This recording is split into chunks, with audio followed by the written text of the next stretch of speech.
premiers begged this government to remove the carbon tax from home heating fuels. But instead of listening, the Liberals have come up with Carbon Tax 2 that is going to punish Atlantic voters even more. Carbon Tax 1 is a 40-cent a litre tax on pump prices. Carbon 2 adds another 17 cents. Plus, there's the 15% HST adding another 9 cents to pump prices. This makes everything we buy more expensive. Yep. Carbon Tax 1 and Carbon Tax 2 will add or cost Atlantic households an extra $2,000 a year.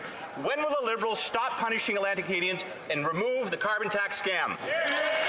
The Honourable Minister of Immigration. Mr. Speaker, my honourable colleague and I have something in common. Both of our provinces are on fire right now.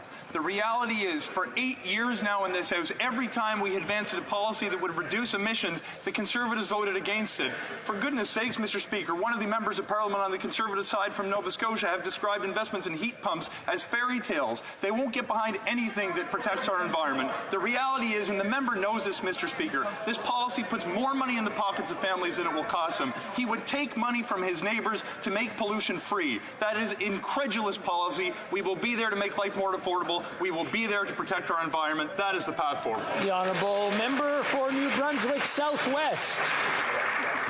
Mr. Speaker, it is absolute rubbish that a carbon tax is going to control the weather or control or bring down national disasters. This government is not serious about an environmental policy. It has a tax policy. 67 cents is what it's going to cost motorists in Atlantic Canada to fill up their pumps because of Carbon Tax 1 and 2. And it is the Parliamentary Budget Officer who says the net cost to Canadian families in Atlantic Canada is over $2,000 a month. So I ask again, when is this government going to do what Atlantic premiers have asked and to cancel the Carbon Tax 2 to give all Atlantic Canadians the break they deserve? The Honourable Minister for Families.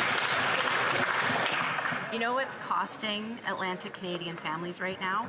Are the forest fires in New Brunswick and Nova Scotia.